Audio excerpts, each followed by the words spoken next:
Welkom bij Rondje Regio met vandaag instructie hoe om te gaan met Dodehoek vrachtwagen, opening Boerenmarkt Horst, de Lollebeek meandert weer, Romeinse resten gevonden in Helden, maar we starten met het recyclen van flessen. Eco Bottle Company uit Herten brengt een flessenshredder in koelkastformaat op de markt voor horeca en hotels. Het apparaat vermaalt met zijn draaiende bijtels lege wijn, bier en waterflessen in een handomdraai. Dit alles gebeurt op een milieuvriendelijke, kosten- en ruimtebesparende manier. Jij zit wijnimporteur, jij levert ook aan horecagelegenheden. Kunt je je even voorstellen? Nou, mijn naam is Paul de Vreese. Ik ben eigenaar van LKS Wijnkopers Oetermeun en lever sinds een jaar of 10 wijnen aan de horeca. En die wijnen levert jij en daar komen natuurlijk ook lege flessen. En dan heb jij iets op de markt gebracht. Nou ja, inderdaad. Sinds enige maanden geleden zijn we in contact gekomen met de producent van de bottlenecker. En we hebben de exclusiviteit voor dit product verworven. Niet alleen voor Nederland, maar ook voor Duitsland en voor België. En we zijn op dit moment de horeca ervan aan het overtuigen dat dit apparaat wel de oplossing is voor lege flessen. Ja, de fles gaat aan de bovenkant van de nek gaat de fles naar onder toe. In de nek komt er 3 bijteltjes tegen op een roterende schief. En dat tikt dan binnen 2 seconden tikte de fles in 100.000 stukjes. Waardoor dat 70 flessen die normaal in een grote kliko gaan, nu nog maar in een klein ummerke zitten.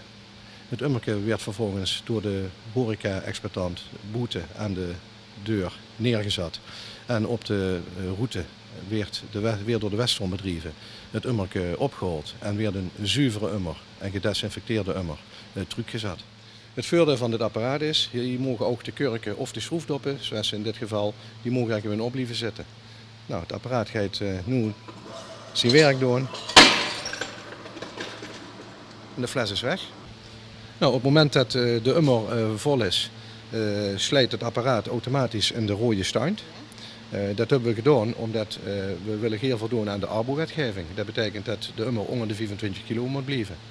En op het moment dat de ummer vol is, heeft er die 25 kilo bereikt. En draaien we de deksel, die aan de zijkant staat. Dat draaien we op de ummer.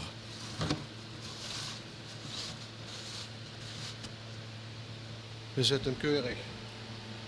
We zitten nu je ummer erin en we gaan weer keurig verder met het draaien van de flessen. Eén keer per week werd het in de route opgehaald, afhankelijk van in welke route dat ze zich bevindt. En zoals ik straks al zag, er weer zuivere, gedesinfecteerde ummers teruggeleverd. Nou, we zijn nu volop bezig de contact in het buitenland aan en sterken, met name in Duitsland. Want als we kijken alleen al achter Remun, dat Noord-Rijn-Westfalen, dat heeft 15 miljoen inwoners. Dus het is een enorme markt. En we gaan ons nu op de beurs in Düsseldorf, dat is de grootste wijnbeurs ter wereld, gewoon weer ons presenteren met onze eigen stand met de bottlenecker. Wat zijn nu de voordelen van dit apparaatje ten opzichte van de kliko, die dus veel horecagelegenheden al hebben? Nou ja, het belangrijkste voordeel is dat de fles is maar één handeling te gaan nadat er leeg is. En dat is door de bottlenecker.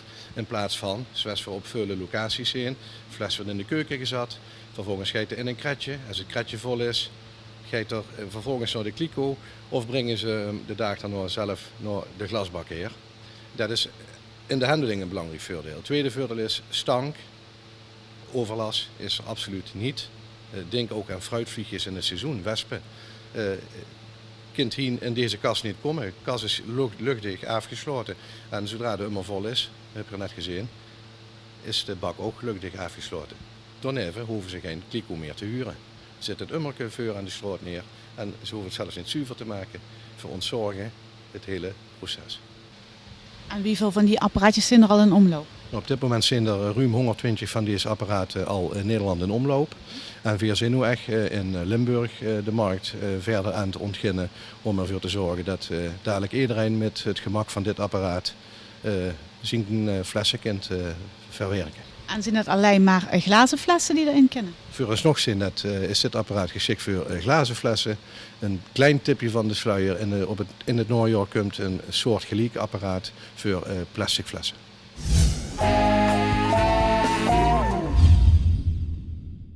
kinderen van basisschool Groeneveld in Venlo kregen onlangs les op school over de gevaren van de dode hoek bij vrachtwagens. Veilig Verkeer Nederland wil hiermee bewustwording creëren bij kinderen om ongelukken te voorkomen. Wat hebben jullie nu geleerd vandaag? Dat je nooit in een dode hoek mag staan. Wist je dat van tevoren eigenlijk niet? Nee, dat wist ik niet. Nou ja, en wij vinden het zeker belangrijk voor de groepen 7 en 8. Met name de groepen 8, die gaan volgend jaar waarschijnlijk toch iets meer het grote verkeer in. Kleine kinderen die worden nog vaak gebracht. En wij vinden het een hele belangrijke les die ze meenemen. Niet alleen voor nu, maar voor de rest van hun leven. Ondanks dat de meeste kinderen best beseffen dat vrachtwagenchauffeurs niet alles rondom de auto kunnen zien, is een dode hoekles geen overbodige luxe. Zo bleek vanmorgen. Bij een quiz in de les bleek dat niemand alle vragen over de gevaren van de dode hoek goed kon beantwoorden. Ja, ik weet niet zo goed hoe ik dat moet uitleggen en zo. Maar dan moest goed in het zicht blijven voor de vrachtwagen, dat hij dicht kan zien en zo. Want wat is dat precies? Dat doe je ook, wat is dat? Dan kan ze niet gezien worden door een vrachtwagen of een chauffeur of een bus of een tractor of zo. Kijk, mijn eigen kinderen weten het. Die gaan maar zo mee, dus die weten wat het is. Maar dat is ook helemaal met grote mensen. Als ze een keer in een vrachtauto gezeten hebben of gereden hebben, dat het verkeer denk ik stukken veiliger zal worden. Als ze met elkaar rekening houden. Wij moeten rekening houden met anderen, maar anderen moeten ook rekening houden met ons. Om ongelukken te voorkomen konden kinderen vandaag zelf plaatsnemen op de plek van de vrachtwagenchauffeur. Om te ervaren wat je wel en niet kunt zien vanuit de cabine. Maar als je ziet, zie je heel weinig in de auto. Voor de auto, de eerste paar meter zie je bijna niks. En alles wat achter, wat een filmpje ook zag op school, met die stijlen en de spiegelbuizing, dat je daar heel veel achter kan verdwijnen. Hè? Die spiegels en zelfs camera's, dat is natuurlijk een hele grote vooruitgang. Maar een chauffeur die moet 5 spiegels met zijn ogen bedienen en een camera. En dat kan natuurlijk niet, want die moet naar alle kanten uitkijken. Dus het risico blijft dat hij iets over het hoofd ziet. Hoe vaak komt het voor dat u denkt van, oh, die had ik even niet gezien? Gelukkig niet al te vaak, maar ja, het komt wel voor. Een paar keer per jaar komt het toch wel voor. Ik denk van zo, dat ging net goed. Ja. Dan moet je echt opstaan om echt alles te kunnen zien. Ja, maar ja, je zit eenmaal, je hebt het stuur vast, je hebt de riem om, dus opstaan kan niet als je aan het rijden bent. Ik wist eigenlijk niet hoe het van binnen eruit zag. En nu weet ik ook hoe de vrachtwagenchauffeur ons ziet, dan hoe wij hem zien en hoe hij ons ziet. Dus dan zie je ook dat de dode hoek best gevaarlijk kan zijn en dat je dus goed moet oppassen. Zeg al, als 1 dode scheelt om een jaar, dan heb je al wat verdiend. En zeker als er kinderen zijn.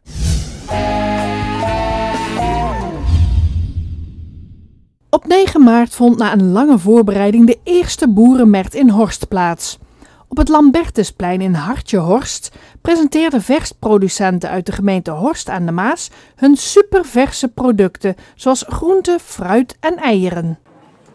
Boerenmarkt of farmers market? Ja, boerenmarkt. Ja, we zien gewoon in Horst en we zien halen van de boerenmarkt. En dat het internationaal farmers market is, geweldig. Boerenmarkt, vers van Horst, dat spreekt in het Horsterroet en dan huurt het woord boerenmarkt. En dan zien er best een hoop telers die zich nog niet zo kunnen associëren met dat woord boer. Maar als je dat wilt uitdragen dat het een versmarkt is van producenten uit Horst en de Maas, dan mocht dat boerenmarkt heten.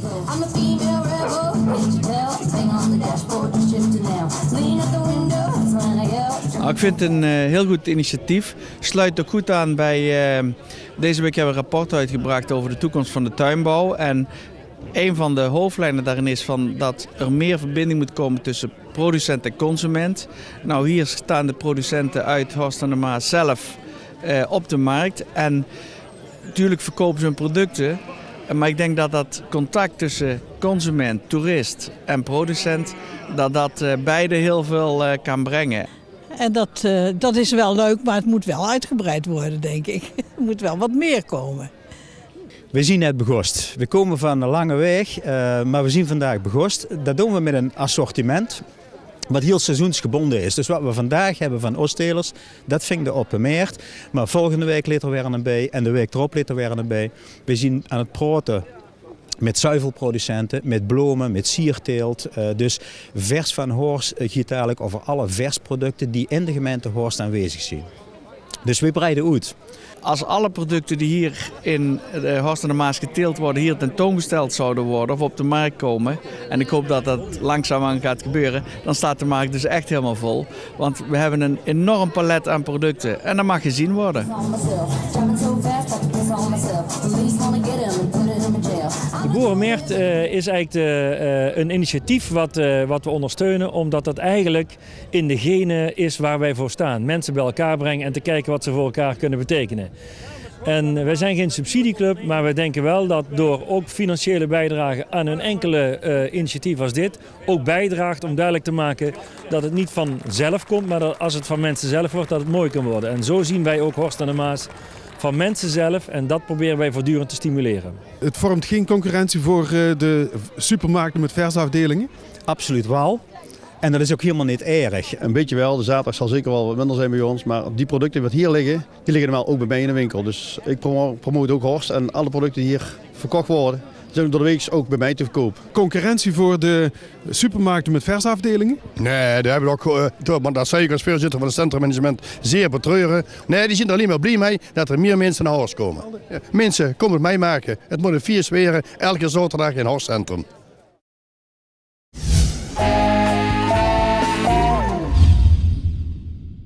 De Lollebeek meandert weer. Op 6 maart werden de werkzaamheden aan de Lollebeek officieel opgeleverd.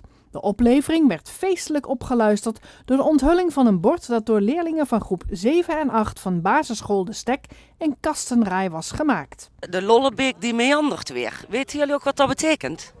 Ja, dat is zeg maar dat hij weer kronkelt. En wat betekent dat voor jullie? Dat er meer dieren kunnen leven. En dat, ja. Kun jij daar antwoord op geven? Want als de beek weer kronkelt, dan komen er ook wel meer dieren. En dat is ook wel mooi voor het landschap. En dan is het ook leuker om hier te wandelen. De Lollebeek die meandert weer. Waarom is het zo belangrijk dat hij weer meandert?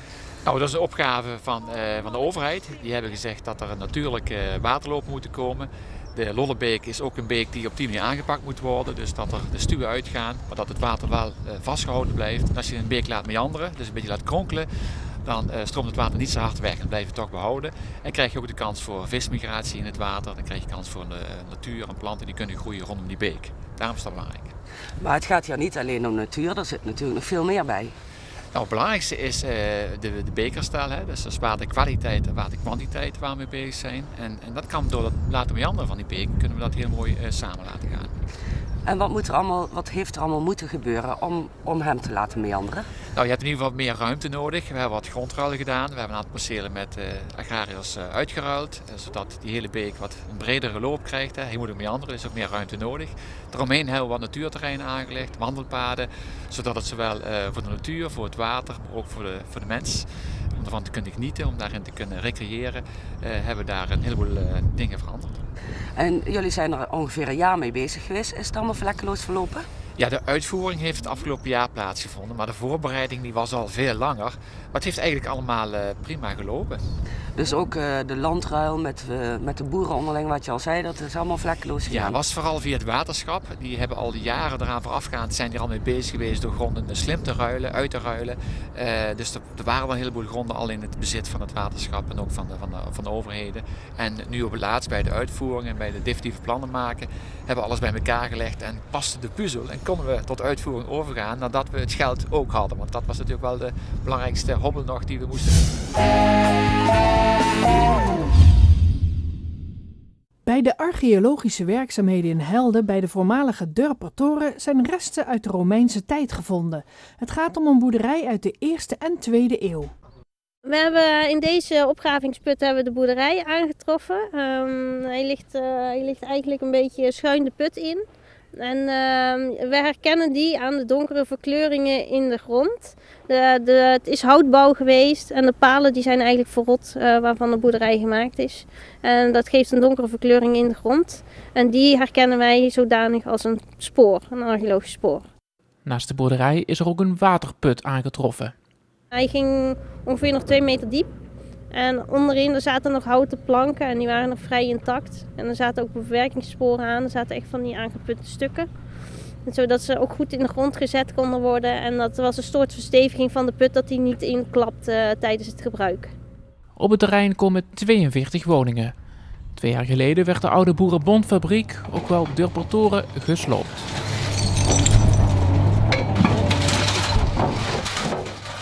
We hebben hier 1 erf, zo noemen we dat dan. En er horen dan ook nog bijgebouwtjes bij, kleine spiekertjes.